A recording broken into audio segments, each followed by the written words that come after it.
Hello, c'est Bérangère pour la chaîne Bébé Scrapbooking. Aujourd'hui, petit retour lecture de mes 3 premières lectures du mois de mars et on y va tout de suite. Alors, j'ai lu Junk de Melvin Burgess aux éditions Scripto Gallimard. Ce livre donc m'avait été donné par ma fille lors de sa collecte dans l'association, je vous avais parlé plusieurs fois dans les vidéos. Et elle a eu raison, c'est une pépite, c'est un très très beau livre. Alors, je vous parle de ce bouquin qui est quand même... Alors, Melvin Burgess, tout d'abord, vous devez le connaître, même si ça vous dit rien comme ça. En fait, c'est celui qui a écrit Billy Elliot, hein, vous savez, ce petit danseur-là. Et bien voilà, c'est Melvin Burgess qui a écrit ce bouquin. Et du coup, il a écrit aussi Junk. Alors, qu'est-ce qu'on va parler? On va parler de quoi là-dedans? Eh bien, on va parler de 2 adolescents très jeunes. Adolescents, ils ont 14 ans et ils vont fuguer, je vais vite, hein. Ils vont fuguer de chez eux, donc le garçon va s'en aller, la fille va s'en aller, enfin va le rejoindre, hein. Alors le jeune homme, lui, il s'en va parce que son papa est très violent, alcoolique et tout, il n'en peut plus, il est violent, donc il en a ras-le-bol quoi le gamin, donc il s'en va, sa mère elle comprend rien, donc du coup il s'en va. Et puis la jeune fille, elle est dans une famille, on va dire, bah voilà, comme... Alors moi, voilà, j'ai pas ressenti de terreur dans sa famille, voilà. Vous savez, les adolescents, des fois, c'est un peu compliqué avec les parents, et du coup, ils se montent le bourrichon. Mais du coup, elle va suivre, donc, elle va suivre ce jeune homme, hein, et du coup, ça va être l'escalade, mais vraiment dans l'enfer de la drogue. Donc, en fait, ils vont être... voilà, ils vont être pris sous un homme, enfin un homme va les prendre un petit peu sous leur aile, sauf qu'il va les emmener dans un squat. Ce squat va être habité par d'autres personnes, des drogués, et du coup, eh bien, ça va être le commencement de cet engrenage qui va être horrible en fait pour ces 2 jeunes gens. Donc on va parler de drogue, de viol, de vol, de violence. On va parler de prostitution, on va parler de plein de choses dans ces états-là. Et puis aussi, comment faire pour se sortir de ça? Parce qu'il y a peut-être des gens qui ont envie de sortir de ça, mais franchement, ils ne peuvent pas, ils n'y arrivent pas. Donc, il faut peut-être passer par des hospitalisations, par d'autres biais qu'eux-mêmes, hein. Ils essaient et, voilà, de ne plus se droguer, mais franchement, c'est très difficile. Alors moi, je ne connais pas du tout, en fait, ce lieu, je ne connais pas ce thème, hein, je ne connais pas du tout, voilà. Mais en entendre parler, eh bien, c'est quand même, voilà, hein, ça doit être très, très compliqué. Et l'abstinence doit être difficile. Donc du coup, on va parler de tout ça avec ces jeunes gens qui vont passer par toutes les couleurs. Et c'est très intéressant. Voilà, moi j'ai été ébahie par certains chapitres, parce que j'y connais rien, comme je vous dis, et du coup, ça m'a un peu intriguée. Et alors, j'ai vu des films, hein, je ne suis pas non plus neuneu, j'ai vu des films là-dessus et tout, mais là, c'est vraiment bien expliqué, et puis c'est expliqué simplement, parce que c'est des adolescents, donc c'est quand même une écriture assez simple, assez fluide, c'est très compréhensif, c'est vraiment... Melvin Burgess nous emmène vraiment dans un lieu, dans des squats, dans des lieux sales, etc. Vraiment, on est vraiment dans l'horreur, hein, et dans l'engrenage de la drogue, quoi. Voilà donc ce bouquin, j'ai beaucoup aimé ce livre. Alors, c'est pas un coup de cœur, mais c'est une très très belle lecture, c'est excellent. Si vous ne connaissez pas, alors c'est pas un livre récent, hein. C'est un livre, je crois, il est même assez vieux, hein. Il est 96, il a été donc publié à Londres en 1996 et traduit en français en 98, donc vous voyez. Et ça a été sorti en Gallimard Jeunesse en fait, donc vraiment, ouais. Si en plus ça peut nous expliquer certaines choses pour expliquer à nos enfants, etc. Parce que franchement, lire ce livre, ça peut être pas mal. J'ai mis ce petit marque-page à l'intérieur qu'une copine m'avait faite Donc dans les tons un petit peu comme la couverture, dans les tons verts. Et du coup, voilà, j'avais mis ce livre-là qui va donc, je vais récupérer mon marque-page puisque ce livre va retourner en boîte à livres. Voilà. Ensuite, j'ai pioché donc dans ma petite jarre La Reine sans royaume d'Holly Black aux éditions Rajo. Donc ça, c'est une trilogie et c'est le dernier de la trilogie. Je crois je sais plus. Il y a un truc de l'air, un truc de je sais plus. Vraiment, je vous raconterai n'importe quoi. Je crois que c'est là, c'est l'air. Voilà, il y a plusieurs choses. Là, j'ai aussi j'ai Arnaud qui m'a acheté le deuxième bouquin de la suite. Donc en fait, là, il y a 3 livres et dans la suite, il y en a 2. Alors, c'est pas mon truc, hein, on va dire. C'est vraiment de la fantaisie. Et moi, la fantaisie, franchement, je vous le dis et le redis, mais franchement, c'est vraiment pas mon trip du tout. Mais celui-ci, vraiment, on est quand même dedans, parce que déjà, c'est des personnages comme nous, même s'ils ont quelques petites choses en plus. Voilà, parce qu'ils font partie des failles, etc. Donc, ils ont des oreilles en pointe, ils ont, pour certains, des petites queues qui battent comme les chats. Mais ils ont quand même des yeux, un nez, voilà, ils sont comme nous, quoi. Que l'autre, la duologie, donc qu'Arnaud m'a acheté, là, c'est ce que je vous en avais déjà parlé, en fait, j'ai beaucoup de mal parce que les personnages ne sont pas faits comme nous. Ils sont faits de bois, ils sont faits voilà. Mais c'est pas trop mon truc parce que j'ai du mal à m'intégrer et à me prendre au sérieux, en fait, dans le bouquin. Alors, on va revenir à nos moutons et vous expliquer un peu La Reine sans royaume. Donc, on va être avec... je ne vais pas vous en dire beaucoup parce que les 2 premiers, je vous les spoilerai et ce serait complètement idiot. Donc là, on va être avec le prince Cardan et Jude, qui a été donc exilé dans le monde humain, donc dans notre monde. Et eh bien, cette jeune femme va retourner dans le monde imaginaire, donc des failles, etc. Et il y aura donc des circonstances, il va y avoir encore de multiples surprises, des rebondissements. C'est vraiment pas mal, voilà, ça se lit. C'est quelque chose que je ne relirai pas. Parce que voilà, c'est pas mon truc. Et puis, relire, déjà, c'est quelque chose que je ne fais pas. Alors, ce genre de choses, encore moins. Parce qu'en plus, c'est des bouquins quand même qui font 500 pages à peu près. Hein. Ah non, à peine celui-ci. Il en fait 440 à peu près. Mais bon, voilà, quoi. Je vais pas me retaper cette trilogie. Donc, je verrai si je me la garde parce qu'elle est belle. Hein. C'est une belle collection. Franchement, voilà. Elle est très belle.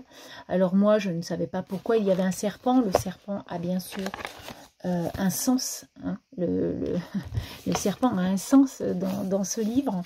Et du coup, donc là, c'est le peuple de l'air. Voilà, je le vois. Donc le prince cruel, le roi maléfique et la reine sans royaume. Donc c'est dans cette édition-là. Et j'ai mis donc un petit marque-page féerique que ma copine Briclochette avait fait. Donc du coup, ça allait très bien dedans, puisqu'on est dans le monde défaillé. Et du coup, elle y a mis une petite phrase derrière. Le merveilleux est toujours beau. Il n'y a même que le merveilleux qui soit beau. Je trouve qu'elle est vraiment belle, cette phrase. Et du coup, là, il y a écrit histoire. Donc une très jolie marguerite, enfin bon, un très beau marque-page qui va donc dans ce livre. Donc voilà pour ce livre, je ne vais pas vous en dire plus parce que je vous spoilerai et ce serait idiot, mais on va avoir beaucoup de retournements et puis surtout ça finit bien, donc on est tous contents pour Cardan et Jude. Voilà donc ce bouquin. Et enfin, sur la route, parce que là je suis allée fêter les 80 ans de mon papa qui a voulu absolument faire une grosse fiesta. Du coup là on en revient et j'ai lu mon Agatha Raisin du mois de mars à l'aller et au retour en voiture, hein, parce que nous sommes quand même à 400 presque 450 km de chez mon papa qui habite Orléans. Du coup, ça fait de la route. Et du coup, j'ai lu donc 150 pages à peu près à l'aller et un petit peu moins au retour, mais j'ai lu mon bouquin. Donc là, j'y ai mis, pareil, c'est la même copine qui m'a fait ces marque-pages que vous venez de voir. Elle m'avait envoyé des petites photos comme ça. Voilà, et comme on parle de mariage, j'y ai mis des portes de, voilà, d'église, on va dire. Je trouvais que c'était très joli et du coup, je l'ai mis à l'intérieur de mon Agatha Raisin, qui est Voici venir la mariée jusqu'à ce que la mort les sépare, avec une mariée qui est sur le dos, les 4 fers en l'air et le couteau plein de sang, et le marié qui est stupéfait avec voilà, son petit chapeau. Donc MC Beaton aux éditions Albin Michel, comme à chaque fois. Et donc c'est le tome 20.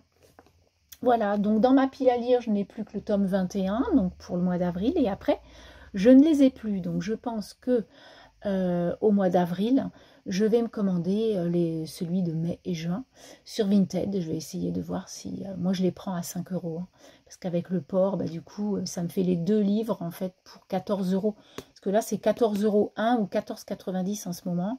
Je me dis que si j'en ai 2 pour le prix d'un, ça me va.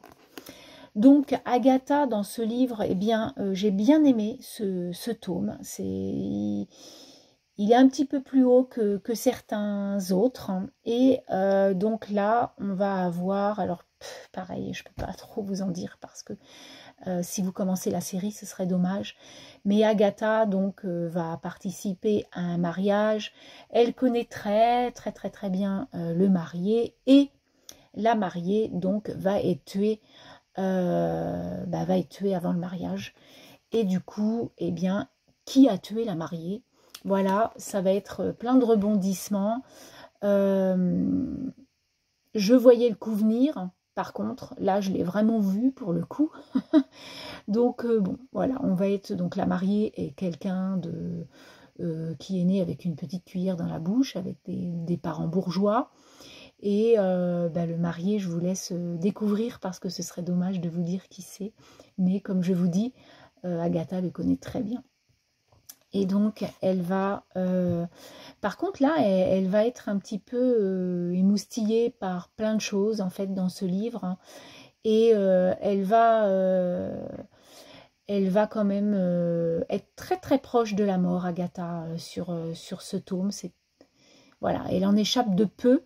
Donc, du coup, là, elle a un peu les boules quand même. Parce qu'elle voit que, eh bien, une fois, 2 fois, elle se fait avoir pas mal dans ce livre. Et du coup, là, elle commence à avoir un peu le mort aux dents et se demander si elle doit continuer ou pas d'être détective. Voilà donc pour mon Agatha Raisin que moi, j'aime beaucoup, toujours autant ce personnage qui me plaît, qui me fascine et ça me fait du bien. Donc voilà les 3 premiers bouquins de mon retour lecture du mois de mars et je vous dis à plus. Alors, je reviens pour ma deuxième session, on va dire, de mes livres du mois de mars avec mes 3 livres que j'ai lus pendant les vacances. Mais tout d'abord, je voulais vous montrer mon petit carnet pour cette semaine. Donc, du lundi 24 au dimanche 30, et ça sera la semaine 13. Donc, j'ai fait quelque chose de très printanier puisque nous sommes au printemps depuis jeudi.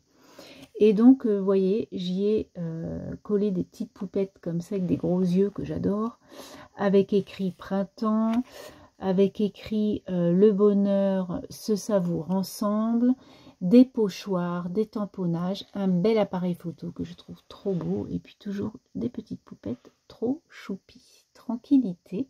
Alors, pourquoi ce mot? Parce que le week-end prochain, je vais être solo et je vais être tranquille. Je vais faire ce que je veux quand je veux. Et du coup, ça c'est bien aussi de temps en temps. Voilà. Alors, on y va pour les livres. Alors tout d'abord, j'ai lu pendant les vacances. Donc j'ai lu le deuxième livre de Taylor Jenkins Reid qui s'appelle Daisy Jones and the Six aux éditions 10-18. Voilà, donc j'ai lu celui-ci. Et dans ce joli livre, à Essaouira, donc au Maroc, j'ai acheté ce marque-page pour rien du tout. Et je l'ai trouvé trop choupi. Cette petite tagine qui est bien appétissante, avec un joli pompon de toutes les couleurs. Donc je l'ai mis à l'intérieur. C'était écrit Edivision Casablanca. Bon. Bref, du coup, le livre en question, eh bien, c'était pas mal. J'ai beaucoup aimé ce livre. Alors, c'est un livre un peu atypique. Pourquoi? Parce que nous allons être dans un livre où tout le monde va parler, chacun son tour. Donc, on va avoir des chapitres, hein, bien sûr, non écrits, les chapitres. Mais comme vous pouvez voir, en fait, on va voir. Je vais vous montrer une page où j'ai plusieurs pour que ça vous saute aux yeux. Donc, vous voyez, on va être avec tous les gens, donc Billy, Simone, Daisy, Rod. Chacun leur tour, ils vont parler, prendre la parole, puisqu'en fait, ça va être un genre d'entretien, en fait, l'auteur, la personne qui a fait cet entretien avec les gens du groupe, en fait, est quelqu'un du livre.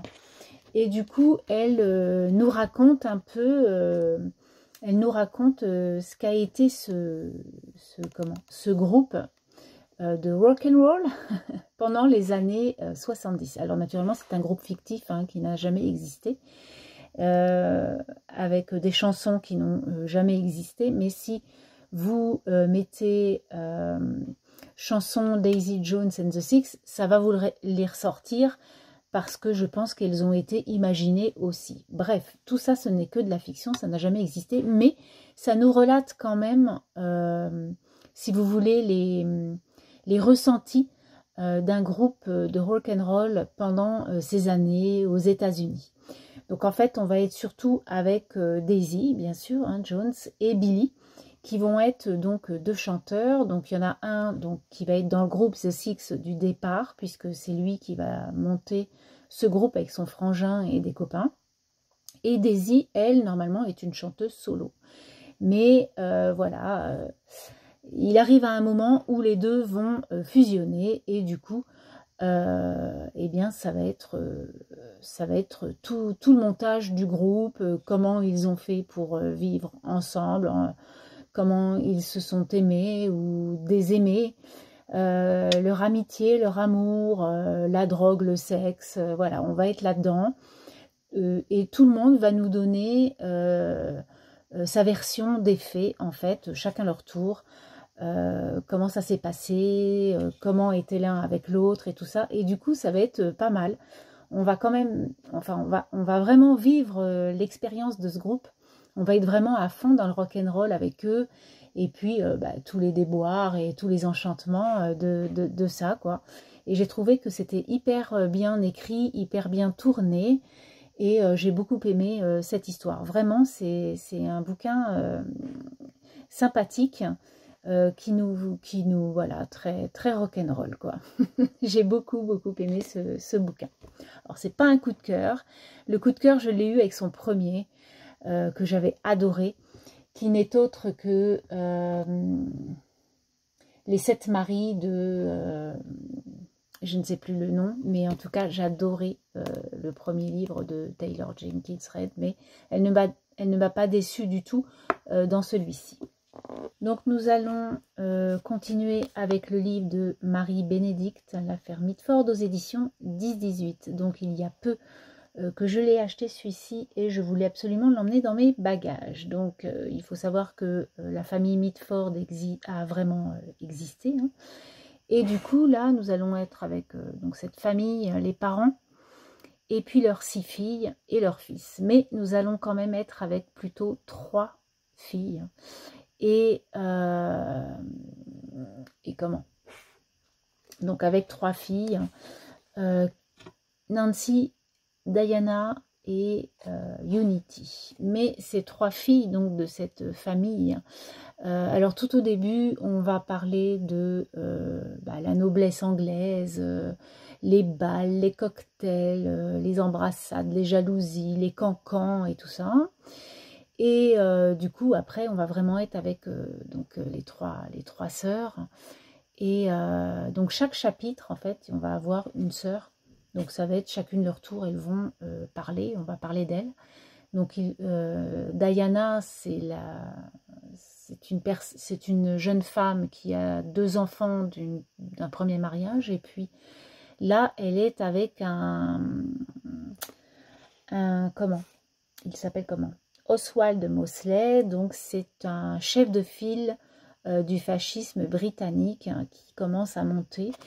Et du coup, donc elle est avec Oswald. Et elle se bat pour que son cher et tendre progresse et réussisse dans la montée politique de ce pays britannique, puisque lui, il est vraiment en Angleterre. Ensuite, nous allons être avec Unity. Unity est plus jeune, hein, et elle va plutôt être amie avec Adolf Hitler. Donc elle va aller en Allemagne très souvent, et elle veut absolument rencontrer cette personne. Elle a réussi, puisqu'en fait, il faut savoir que les sœurs Mitford sont des jeunes femmes plutôt ariennes, donc du coup, ça va plaire à Adolf Hitler. Et du coup, Unity est vraiment une grande blonde aux yeux bleus. Du coup, voilà, il va tomber sous le charme, alors entre guillemets, hein, puisque voilà, lui, il n'est pas du tout intéressé par rapport à une amourette, hein, mais elle est complètement subjuguée par Adolf Hitler, hein, elle en tombe vraiment... elle a trop envie d'être avec lui, elle a trop envie d'être à côté de lui, voilà, d'être son amie très chère, etc. Elle va même être amie avec la femme d'Hitler, voilà, donc on va vraiment être dans cette montée nazisme en Allemagne avec Unity. Et puis nous allons être en dernier lieu avec Nancy qui est complètement différente, puisque elle est plutôt avec quelqu'un qui est communiste dans son pays. Et du coup, elle, c'est une autrice qui va écrire des bouquins qui ne va pas du tout plaire à ses frangines, puisqu'elle va écrire des comédies satiriques sur ses beaux-frères et sur le nazisme, etc. Donc ça ne va pas du tout plaire à ses sœurs. Et du coup, il va y avoir un peu de bisbille au clan Mitford. Et c'est super intéressant puisque en plus, on va avoir l'histoire, vraiment l'histoire de la montée du nazisme, du fascisme, comment ça va être dans la famille, mais hors la famille aussi, dans les pays, etc. Et moi, j'ai vraiment beaucoup aimé, j'aime cette époque aussi. Et du coup, c'était très intéressant d'être dans cette noblesse anglaise. Donc, l'affaire Mitford de Marie-Bénédicte aux éditions 10-18, nous allons vraiment voir les travers de cette aristocratie. Et enfin, du coup, alors dans ce livre, hein, j'y avais mis, puisque nous sommes allés à Agadir, on a visité la médina d'Agadir, qui est magnifique, et du coup, j'y ai mis le bon d'entrée à l'intérieur de mon livre, qui m'a servi de marque-page. Et dans mon troisième bouquin, donc j'y ai mis un joli marque-page que j'ai acheté là-bas, donc Marrakech, très sympa. Mais je ne vais pas le laisser dans le livre, je vais le récupérer parce que je peux peut-être le mettre dans un autre livre. Mais il allait quand même assez bien dans ce livre puisque j'ai lu 1000 soleils splendides de Khaled Hosseini aux éditions 10-18. C'est un bouquin qui date, hein. Il date, je crois que je vous l'avais dit déjà, mais il date de plusieurs années. Donc là, c'est écrit Place des éditeurs 2007. Alors, je ne sais pas trop, mais en tout cas, c'est vrai que c'est pas un livre très récent. Alors, j'en ai entendu beaucoup parler il y a beaucoup de temps, et puis là, récemment, j'en ai encore entendu parler, et c'est vrai que ça m'a mis la puce à l'oreille, et je dis, là, il faut que je le lise. Quel magnifique livre, un coup de cœur pour ce livre. J'ai pleuré.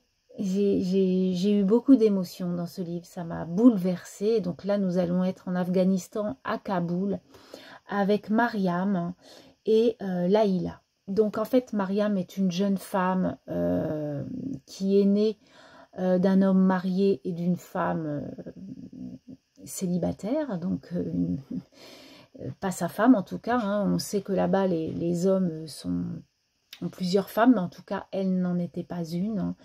Et du coup, eh bien, il va s'occuper de cette femme et de cet enfant, mais vraiment, voilà, il va leur donner à manger, il va leur donner un toit, etc. Mais voilà, c'est lui qui vient, c'est pas elle qui vienne, quoi.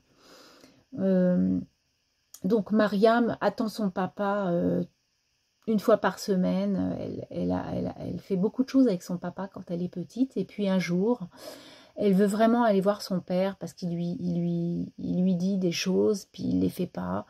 Et puis elle en a marre, et puis elle a 15 ans, et puis elle veut s'en aller de ce trou qu'elle dit avec sa mère, puisque son père est quand même, en fait, on va dire, un noble dans cette ville d'Afghanistan. Et du coup, elle veut aller voir son père. Et sa mère lui dit, si tu pars, c'est comme si tu me tuais. Et en fait, quand elle va revenir, la petite Mariam, malheureusement, sa maman a mis fin à ses jours. Et du coup, elle va être obligée d'aller vivre chez son père et les femmes de son père. Et les femmes de son père, naturellement, au bout de quelques temps, ils lui ont trouvé un mari. Et du coup, elle va s'en aller vivre avec cet homme-là à 15 ans. Donc lui, il en a 45, je crois. Et du coup, ça va être l'horreur pour Mariam, qui a quand même eu, on va dire, par rapport à ses pays, une tendre enfance, puisqu'elle avait quand même une maman. Alors, elle n'était pas tendre, hein, sa mère, hein, avec elle, voire en parole, hein, pas sympa du tout. Mais son papa, il l'aimait beaucoup, même si, voilà, elle était amoureuse de son père, hein, elle était en admiration vers son père, malgré qu'il en avait pas trop à faire, enfin, d'après ce qu'on lit. Et par la suite, on verra que quand même, il aimait sa fille. Mais donc, elle va être mariée à un homme qui est une horreur, voilà, qui va lui faire toutes les pires crasses du monde, la taper, la cogner, la mettre plus bas que terre, l'enfermer, lui mettre le voile intégral. Elle va pas comprendre puisque c'est une jeune fille. Bon, elle a le voile, mais c'est tout. Là, elle va avoir carrément toute la panoplie, ne sortir qu'avec lui, ne pas faire ci, ne pas faire ça. Et donc, elle va aller à Kaboul avec cet homme-là. Et il habite à Kaboul, donc loin de sa famille, hein, à 600 km à peu près de son père, du coup, puisque sa maman est décédée. Et arrive un jour, donc Mariam n'arrive pas à avoir d'enfant. Et un jour, donc Mariam fait des connaissances quand même avec ses voisins, ses voisines surtout. Et du coup après, donc ça va être le premier chapitre, ça va être Mariam. Et le deuxième chapitre, ça va être la fille d'une voisine qui s'appelle Leïla. Et voilà, et après, je vous laisse voir la suite. Mais c'est tellement poignant, parce qu'on le sait que c'est comme ça. Mais quand on lit les phrases, les mots, moi, ça m'a percuté, ça m'a choqué, ça m'a transbahuté, quoi. Vraiment, c'est dur de lire des livres comme ça. Mais eh bien, c'est la vraie vie, malheureusement, pour certaines femmes, hein, pour les femmes qui sont nées là-bas. Voilà, et puis on va parler naturellement des talibans, des lois, des horreurs qu'ils ont fait aussi à tout le peuple Afghanistan. Enfin, ça va être tout ça. Et franchement, voilà, un livre poignant, un coup de cœur pour ce livre, une écriture magnifique. Des chapitres qui vont vite quand même, puisque il y a 3 chapitres en tout, mais vous voyez par exemple, les chapitres font une dizaine de pages à peine, et franchement, Si vous avez envie de voyager, enfin, c'est pas tellement un voyage au sens comme on l'aimerait le dire, mais en tout cas une lecture et puis surtout de l'histoire qu'il ne faut pas oublier, et c'est encore le cas pour certaines, enfin pour ces gens-là. Donc voilà, nous sommes à Kaboul en Afghanistan avec 1000 soleils splendides, avec Mariam et Laïla, deux femmes très courageuses. Voilà donc pour la suite de mes lectures, et puis je reviendrai une dernière fois avec mes dernières lectures du mois de mars. Je reviens pour une dernière séquence du coup pour le mois de mars.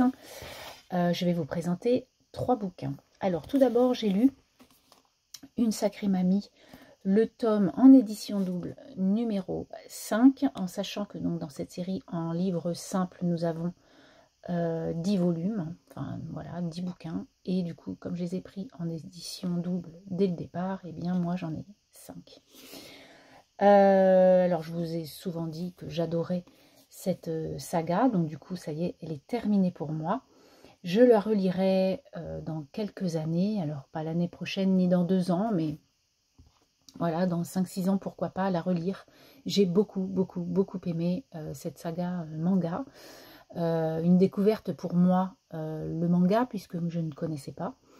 Et puis voilà, donc j'ai adoré l'atmosphère, le thème, voilà. Tout est joliment écrit, tout est posé, tout est cherché. Moi j'ai beaucoup aimé la grand-mère, comme je vous ai dit, donc c'est Akihiro, le petit garçon.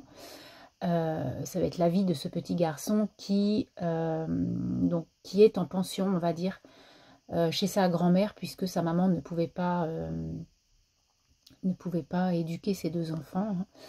Et du coup elle a donné Akihiro à sa maman en campagne, hein, pour la soulager financièrement. Alors il faut savoir que la grand-mère d'Akihiro est très pauvre aussi, donc voilà, elle vit de briques et de broc et de plein d'astuces de mamie, et ils y arrivent bien, et c'est génial. Contraint quelquefois de ne pas manger, alors ils mangent à leur faim, mais pas non plus, c'est souvent du riz, souvent ce qu'on peut leur donner et ce que la nature peut leur donner aussi. Enfin, il y a plein de messages, c'est vraiment chouette. Donc ce petit garçon, il va apprendre de ses erreurs, sa grand-mère lui laisse un peu vivre sa vie, mais du coup il lui dit, mais mamie, nanani, a fait, tu vois, a fait, voilà, il fallait réfléchir à Kiro. Et c'est plein de belles choses comme ça. Et moi, j'ai vraiment aimé cette saga. Donc, voilà. Franchement, si vous n'avez jamais lu de manga, vous pouvez peut-être commencer par celle-ci qui est très courte. Et puis, eh bien, dites-moi si vous allez sauter le cap ou pas, ou si ça vous dit. Ensuite, j'ai lu avec... en LC, donc en lecture commune, avec Étienne, Gilles et Assa, j'ai lu Les douleurs fantômes, en sachant que c'est le deuxième d'une duologie, puisque le premier, nous l'avons lu le mois dernier.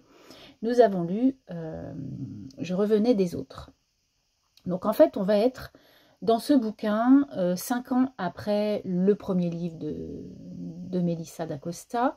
Nous allons être avec presque tous les protagonistes du premier, mais naturellement, ces personnes qui avaient 20 ans hier, aujourd'hui, ils en ont 25, 26, 28, et du coup, ils sont beaucoup plus mûrs. Et voilà, et donc ça va être ce qu'ils sont devenus, parce que, voilà, il y a eu de l'éloignement, hein, souvent ça arrive, des fois on rencontre des gens, et puis on prend quelques nouvelles de temps en temps, et puis après, paf...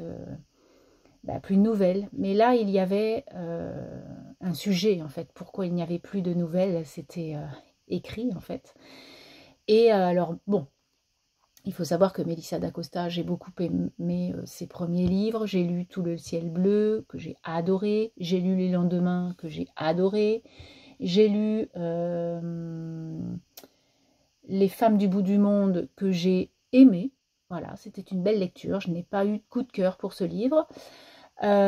Pour Je revenais des autres, c'était une belle lecture, mais sans plus. Et alors celle-ci, pour moi, c'est un flop.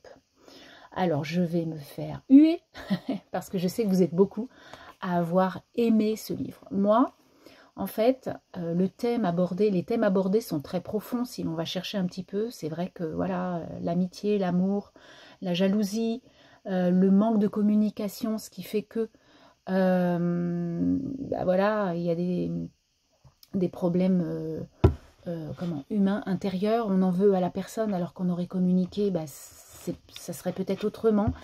C'est tout ça. Mais j'ai trouvé que c'était d'une longueur interminable. Alors, il faut savoir que c'est quand même, voilà, l'écriture de Melissa d'Acosta est quand même fluide, est quand même jolie.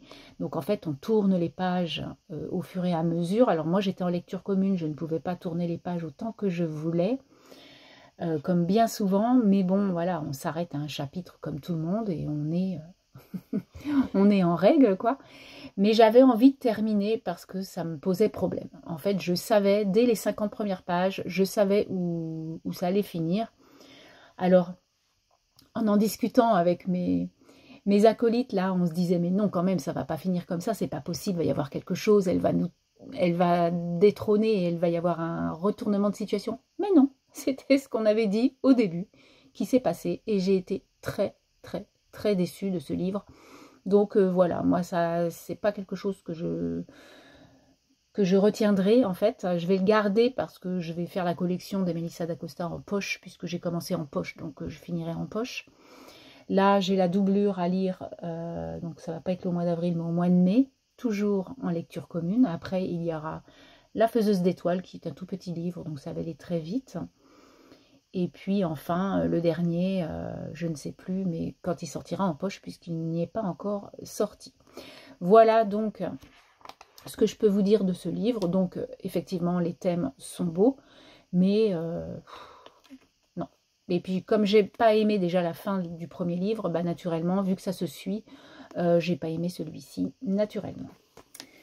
Voilà ce que je peux vous dire de celui-ci. Et enfin, j'ai lu Le Soleil et ses fleurs, qui est un recueil de poésie de Rupi Kaur. J'avais lu le premier de ces bouquins le mois dernier, qui est Le lait et le miel, que j'avais adoré. J'avais vraiment, vraiment beaucoup aimé. Alors là, j'ai aimé, mais peut-être moins que le premier. Alors peut-être que c'était une découverte, donc voilà, j'ai beaucoup aimé le premier. Celui-ci, bon, c'est une belle lecture, mais voilà, alors il y a des thèmes très très très profonds quand même si on lit. Alors moi, il faut savoir que ce genre de livre, vu que c'est des tout petits textes pour beaucoup, hein, voilà.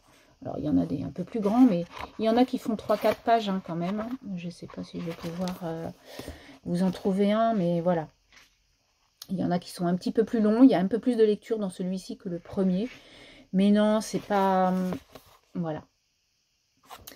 Mais il a fallu pour beaucoup que je le lise 2 fois, voire 3 fois, pour m'imprégner en fait des émotions de l'autrice, qui sont très profondes. Donc nous allons toujours être avec ces émotions du jour, hein, on va dire, dans son journal. Donc là, on va être, hein, j'essaie de vous pouvoir... Ah voilà. Donc là, ça va être se faner, tomber, pourrir et se redresser pour fleurir. C'est très beau, ça parle de sa vie de famille, ça parle de ses ancêtres, ça parle de plein de choses, de la place de la femme dans la société, avant, aujourd'hui. Ça parle aussi de ses amours, de ses amitiés, voilà, de sa renaissance par rapport à des flops, par rapport à des désamours, un peu comme le premier, mais là, voilà, sur la sexualité, sur plein de choses. Il y a plein de choses que l'on peut... où l'on a des émotions plus fortes que d'autres. Il y a des textes où moi j'étais un peu plus imprégnée que d'autres. Vraiment quelque chose à lire. Moi je pense que tout le monde devrait lire ce genre de choses. Alors moi je suis pas très poésie, hein. C'est quand même un... Comment ? Des lectures que je n'ai pas du tout l'habitude de lire. Mais j'avoue que ça me plaît pas mal. Donc j'en ai un 3e à lire que ma belle-fille m'avait acheté. Donc du coup je vais le lire... prochainement, pas au mois d'avril, parce que voilà, je vais avaler déjà celui-ci et le premier, qui m'ont beaucoup, le premier m'avait beaucoup ému, il y avait des textes très forts, et puis voilà ce qu'il en est. Donc je vais vous laisser avec donc toutes ces petites séquences sur mes livres du mois de mars, en sachant du coup, je vais vous montrer ce que je suis en train de lire en ce moment. Donc je suis en train de lire Loin de la fureur du monde. C'est un livre qui avait été proposé sur un groupe que je suis, et c'était une lecture commune. Sauf que les lectures communes de ce groupe sont trop longues pour moi. Donc du coup je prends et je les lis toute seule, parce que lire pour moi 500 pages en 2 semaines, voire 2 semaines et demie, ça me saoule en fait. Donc moi j'ai envie de savoir, et puis là c'est vraiment une histoire poignante, profonde aussi. Je vous en reparlerai, j'aime beaucoup. C'est pas vraiment ce que je lis d'habitude, mais c'est quand même assez surprenant et j'aime beaucoup. Voilà, je vous en parlerai. En tout cas, je suis dans les Pyrénées, pas loin, pas très loin de chez moi, hein, à 2h30. Moi, je suis dans les Pyrénées, même à 2h, je pense, des premières. Et voilà, je voulais voir par rapport à leur critique. Alors, j'ai pas été jusqu'au bout dans leur critique parce que je voulais pas qu'elle me spoile le livre, mais j'aime beaucoup ce bouquin. En tout cas, je vous laisse, je vous souhaite une belle journée, une belle semaine, et je vous dis à très bientôt, et surtout de très bonnes lectures à vous. Bye bye.